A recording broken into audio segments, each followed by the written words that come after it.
الشيخ محمد بن عبد الوهاب ابن سليمان التميمي. بسم الله الرحمن الرحيم. اعلم رحمك الله أنه يجب علينا تعلم 4 مسائل. الأولى العلم. الحمد لله وكفى وسلام على عباده الذين اصطفى. اما بعد، نبی علیہ السلام کے متعلق معلومات اور کیا کیا علم ہونا چاہے اس پر گفتگو ہو رہی تھی. نبی علیہ السلام پر نبی علیہ السلام کے متعلق ایک 7ویں چیز ہے، اس کا بھی علم ہونا بہت ہی ضروری ہے. وہ یہ ہے کہ جب نبی علیہ السلام کسی چیز کا حکم دے دیں، کوئی فیصلہ ہو جائے، نبی علیہ السلام کسی چیز کا حکم دے دیں، پھر اس میں قبول کرنے یا قبول نہ کرنے کا کوئی اختیار نہیں رہتا. یہی چیز سمجھو. یعنی نبی علیہ السلام کے متعلق یہ 8ویں چیز، 8ویں ہاں کر لیا گیا نا. نبی علیہ السلام کے متعلق 7ویں چیز جس کا علم ہونا ضروری ہے وہ یہ کہ نبی علیہ السلام کا فرمان، نبی علیہ السلام کی حدیث آ جائے تو کوئی اختیاری چیز نہیں ہے کہ مرضی ہو تو قبول کریں اور مرضی ہے تو چھوڑ دیں. نہیں، کلمہ پڑھ لینے کے بعد آپ نے اگر رسول کو تسلیم کر لیا، اشہد ان لا الہ الا اللہ واشہد ان محمدًا عبدہ ورسولہ، آپ نے پڑھ لیا، تو اب آپ کو چاہیے کہ اب اپنا کوئی اختیار دینی معاملات میں زندگی گزارنے میں نہ چلائیں. آپ کا سارا اختیار اب اللہ اس کے رسول کے ہاتھ میں، اللہ کے ہاتھ میں ہے. نبی علیہ السلام کی بات آپ کو قبول ہی کرنا ہے. دنیا میں کسی اور کی بات ہو تو آپ قبول کریں یا نہ کریں، بلکہ دنیا میں کوئی آدمی آپ سے کوئی بات کہتا ہے تو وہ ساتھ میں یہ بھی آپ کو وصیت کرتا ہے، بھئی یہ میری رائے ہے یا میرا یہ مشورہ ہے، آپ چاہیں قبول کریں یا قبول نہ کریں. یہ دنیا کے ساتھ تو یہ ہو سکتا ہے، لیکن نبی علیہ السلام کسی چیز کا حکم دے دیں اور کسی چیز کی تاکید تعلیم دے دیں تو اس کو قبول ہی کرنا ہے. قبول کرنے میں ہمارا کوئی اختیار نہیں کہ چاہے قبول کریں یا نہ قبول کریں، قبول ہی کرنا ضروری ہے. سارے اختیارات ہمارے ختم ہو جاتے ہیں. نبی علیہ السلام قرآن پاک سورہ احزاب کی آیت نمبر 36 میں اور اس کے کچھ آگے پیچھے ایک بڑی بہترین تعلیمات دی ہیں. اللہ نے ارشاد فرمایا، ما کان لمؤمن ولا مؤمنۃ اذا قضى اللہ ورسولہ امرا ان یکون لهم الخیرۃ من امرہم ومن یعص اللہ. آگے تک یہ آیت نمبر 36. اللہ نے فرمایا، ما کان لمؤمن ولا مؤمنۃ، کسی مومن مرد کو یا مومنہ عورت کو یہ اختیار نہیں ہے. کیا اختیار نہیں؟ کسی مومن مرد یا مومنہ عورتوں کو نبی علیہ السلام کسی چیز کا حکم دے دیں تو اختیار کرنے اور رد کرنے کا کوئی اس کو اختیار نہیں ہے، قبول ہی کرنا ہے.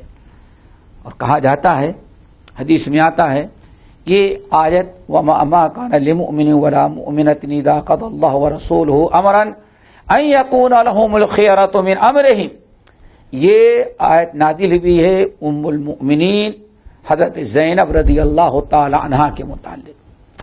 حضرت زینب رضی اللہ تعالی عنہا نبی علیہ السلام کی خاندانی تھی.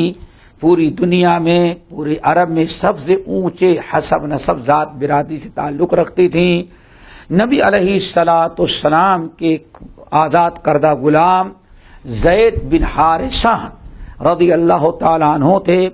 نبی علیہ السلام نے زید بن حارثہ کا پیغام حضرت زینب رضی اللہ تعالی عنہ کو دیا اور حضرت زینب سے کہا کہ زینب، زید سے تم شادی کر لو. زید آزاد کردہ غلام تھے، نبی علیہ السلام کے غلام تھے، اللہ کے رسول ان کو گرچہ آزاد کر دیا تھا لیکن پچھلی زندگی میں غلامی کا دھبا تو ضرور تھا، غلام رہ چکے تھے، آزاد ہو جانے کے بعد بھی نسلاً تو غلام تھے۔ حضرت زینب رضی اللہ تعالیٰ عنہ بڑے حسب نسب اونچے خاندان کی تھیں، اس لیے حضرت زینب کھل کر کے انکار تو نہ کر سکی۔ جب نبی علیہ السلام نے ان کو حکم دیا کہ تم زید بن حارثہ سے شادی کر لو تو انکار تو نہ کر سکی کھل کر کے، لیکن انہوں نے کہا یا رسول اللہ آپ مجھے مہلت دے دیں حتی اوا میرا نفسی، تاکہ میں خوب اچھی طرح سے سوچ سمجھ لوں۔ اللہ اکبر، ہم سوچ سمجھ لیں۔ یہ حضرت زینب کہتی بس اتنا ہی میں نے کہا تھا، اس سے زیادہ میں نے کھل کر کے رد نہیں کیا، انکار نہیں کیا، لیکن ایک قسم کا تھوڑا سا میں نے کہا کہ سوچ لوں گی تب بتاؤں گی، سوچنے سمجھنے کا موقع دے دیں، اتنا کہا تھا۔ حضرت زینب رضی اللہ تعالیٰ عنہ کہتی ہیں ابھی چند ہی لمحے ہوئے تھے، چند ہی قدم گئی تھی، اتنے میں جبرائیل امین نبی علیہ السلام پر یہ آیت لے کر کے نازل ہو گئے اور فرمایا ما کان لمؤمن ولا مؤمنۃ اذا قضى اللہ ورسولہ ان یکون لهم الخیرۃ من امرہم، کسی مومن مرد یا مومنہ عورت کو یہ اختیار نہیں ہے کہ جب اللہ اس کے رسول کسی چیز کا حکم دے دیں تو قبول کریں یا نہ قبول کریں، یہ اختیار نہیں ہے، بلکہ اللہ اس کے رسول کا فیصلہ قبول ہی کرنا پڑے گا۔ پھر آگے اللہ نے ارشاد فرمایا وَمَن يَعْصِ اللَّهَ، اشارہ کیا، اور جس نے اللہ اس کے رسول کی نافرمانی کی، یہاں نافرمانی کون سی نافرمانی ہے؟ وہی اختیار نہ کرنا، نبی علیہ اختیار استعمال کرنا۔ اللہ نے واضح کر دیا کہ اللہ اس کے رسول جب کسی چیز کا فیصلہ مومن کو سنا دیں اور حکم دے دیں تب سوچنے سمجھنے کا کوئی اختیار نہیں دیا جا سکتا، قبول کرنے یا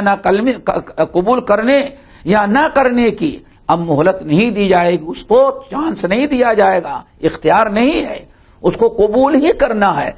اگر کسی نے ایسا نہ کیا وَمَن يَعْصِ اللَّهَ، جس نے اللہ اس کے رسول کی بات کو قبول نہ کیا، یعنی جو اللہ کے رسول نے حکم دیا ٹال مٹول کر دیا، ہیلے بہانے سے رد کر دیا، تو بہت بڑی گمراہی میں مبتلا ہو گیا۔ اس لیے نبی علیہ السلام کا معاملہ ایسا ہے، ہر کلمہ گو، ہر مسلمان کو اس مسئلے کا علم ہونا چاہیے کہ دنیا میں کسی کی بات کا جو مقام و مرتبہ ہے وہ نبی کی بات کا مرتبہ نہیں ہے۔ دنیا میں کسی اور کا فیصلہ کچھ ہو، ان کے فیصلے کا ان کا جو فیصلہ ہے نبی کے فیصلے کی، ان کا جو فیصلہ نبی کا جو فیصلہ ہوگا ان لوگوں کے فیصلے کی طرح نہیں ہوگا۔ نہ اللہ اس کے رسول نے جو فیصلہ کر دیا، کسی چیز کا حکم دے دیا، اب سارے اختیارات ختم ہو گئے، اب اسے اس بات کو قبول کرنا اور اس بات پر عمل کرنا ضروری ہو جاتا ہے۔ اسی لیے اس کا علم بہت ہی ضروری ہے۔ ام المومنین زینب رضی اللہ تعالیٰ عنہ نے جب یہ بات سنی، آیت پڑھ کے سنائی گئی، ساری اپنی خواہشات، اپنی رائے، اپنا پسند اور اپنا ارادہ ختم کر کے حضرت زید رضی اللہ تعالیٰ عنہ سے نکاح کرنے اور شادی کرنے کے لیے تیار ہو گئی۔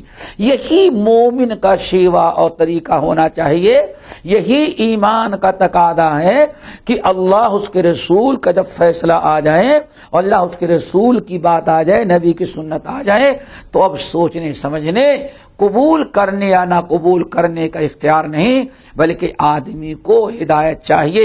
اگر اپنا ایمان باقی رکھنا ہے تو اسے سر آنکھ بند کر کے اسے قبول ہی کرنا پڑے گا، جیسے زینب رضی اللہ تعالیٰ نے قبول کیا، اور آیت ہمیں اسی چیز کے حکم دے رہی ہے۔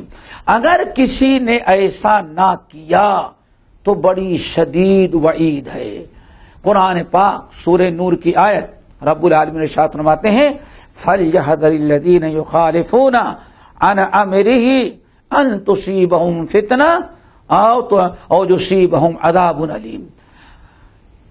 ان لوگوں کو چاہیے جو نبی کی نافرمانی کر رہے ہیں، فَلْيَحْذَرِ الَّذِينَ يُخَالِفُونَ عَنْ أَمْرِهِ، اللہ کے نبی کے حکم کی جو مخالفت کرنے والے، آپ کے حکم آپ کے فیصلے کو جو رد کرنے والے ہیں، مخالفت کرنے والے، انہیں چاہیے کہ باز آ جائے، نبی کی نافرمانی، نبی کے حکم کو ٹھکرانے سے بعد آ جائیں، نبی کی سنت آ جائے اس کو رد کرنے سے بعد آ جائیں۔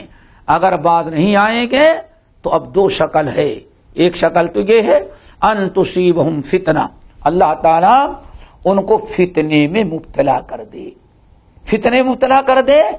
امام احمد بن حنبل اور بہت سارے سلف کہا کرتے تھے فتنے سے مراد یہاں شرک ہے۔ اللہ اکبر، ذرا غور کریں کتنی بڑی وعید، فَلْيَحْذَرِ الَّذِينَ يُخَالِفُونَ عَنْ أَمْرِهِ أَن تُصِيبَهُمْ فِتْنَةٌ۔ ان لوگوں کو چاہیے کہ اپنی حرکت سے بعد آ جائیں۔ کیا حرکت کرتے ہیں؟ نبی کا فرمان، نبی کی سنت، نبی کی حدیث، نبی کا حکم آتا ہے تو اس کی مخالفت کرتے ہیں، قبول کرنے اختیار کرنے کے بجائے اس کو ترک کر دیتے ہیں، اس کو چھوڑ دیتے ہیں۔ اپنی اس حرکت سے بعد آ جائیں، اگر بعد نہیں آئیں گے تو اللہ تعالیٰ ان کو شرک میں مبتلا کر، فتنے میں یعنی شرک میں مبتلا ہو جائیں گے۔ یعنی نبی کا فرمان، نبی کی سنت، نبی کی حدیث آ جانے کے بعد اگر بردا و رغبت اس کو کوئی قبول نہ کر لے تو نبی علیہ الصلاۃ والسلام کی نافرمانی، آپ کے حکم کے ٹکرانے، حدیث کی مخالفت کرنے کی بنا پر بطور سزا سے اللہ ایمان کو چھین کر کے اس کو شرک میں مبتلا کر دے۔ آدمی شرک میں مبتلا ہو گیا، یعنی اگر اس پر غور کیا جائے تو نبی کی مخالفت اتنا بدترین جرم ہے کہ آدمی اس کی سزا میں شرک بھی، اس کے لیے شرک کا دروازہ کھل جاتا ہے، شرک میں مبتلا ہو جاتا ہے۔ اللہ اس کے دین ایمان کی حفاظت ہی نہیں کرتے، انسان شرک میں مبتلا ہو کر کے اپنے ایمان سے بھی ہاتھ دھل لیتا ہے۔ ایک عذاب تو یہ ہے فَلْيَحْذَرِ الَّذِينَ يُخَالِفُونَ عَنْ أَمْرِهِ أَن تُصِيبَهُمْ فِتْنَةٌ، فتنے میں اللہ ان کو مبتلا کر دے شرک اور کفر کے اندر، یا او یصیبہم عذاب علیم، یا اللہ تعالیٰ ان کو کسی دردناک عذاب میں مبتلا کر دے۔ کتنی وعید ہے یہ! آج بہت سارے لوگ سوچتے ہیں ٹھیک ہے نبی کی سنت ہے لیکن چھوڑ دیں گے تو کوئی کافر نہیں ہو جائیں گے، یعنی نبی کے مقام و مرتبے یا نبی کی سنت کے ٹھکرانے کا اگر ہمیں علم ہو تو کبھی انسان جرات نہیں کرے گا۔ نبی کی اس آیت سے پتہ چلا نبی کی حدیث، نبی کی سنت کے چھوڑنے کا مطلب یہ ہے شرک میں مبتلا ہونے کی دعوت یا کسی دردناک عذاب میں مبتلا ہونے کی دعوت دے رہا ہے انسان۔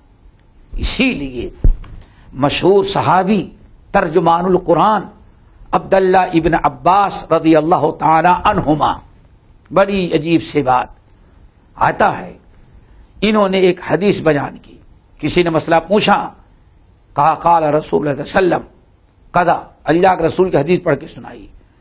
سامنے والا انسان جو تھا، سائل بیٹھنے والا، اس نے فوراً کہا کہ صاحب آپ نے تو حدیث بتائی اور ہم نے ابو بکر اور عمر کا یہ فتویٰ میں نے سنا ہے، وہ تو یہ فتویٰ دیتے تھے۔ اللہ اکبر، نبی نبی ہیں، نبی کے قول، نبی کی سنت، نبی کی حدیث کا یہ مقام و مرتبہ ہے۔ جیسے اس شخص نے ابو بکر عمر فاروق رضی اللہ تعالیٰ عنہما کا نام لیا، فوراً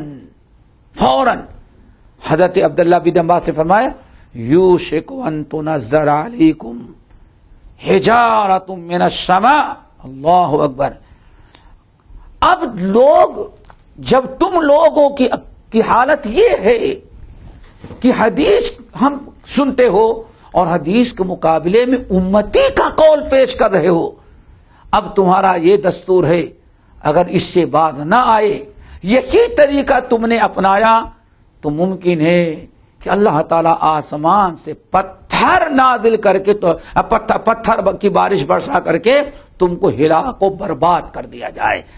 اس لیے ہمیں چاہیے من حیث مسلمان ہونے کے اس بات کا بھی علم ہونا چاہیے کہ نبی علیہ الصلوۃ والسلام کہ کوئی سنت کوئی قول اور عمل آ جائے تو ہمیں ہر حال میں اس کو قبول کرنا ہے۔ قبول کرنے اور رد کرنے کا کوئی اختیار نہیں ہے، کسی انسان کی بات نہیں ہے کہ مانے یا نہ مانے، تو کوئی حرج نہیں۔ یہاں نبی کا معاملہ یہ ہے اگر مانیں گے تبھی ایمان سلامت رہے گا، اگر انکار کر دیں گے تو ایمان کی سلامتی نہیں ہے۔ اللہ تعالی ہم سب کو عمل کرتے ہوئے توفیق نصیب فرمائے۔ اقول قولی ھذا استغفر اللہ من کل ذنب واتوب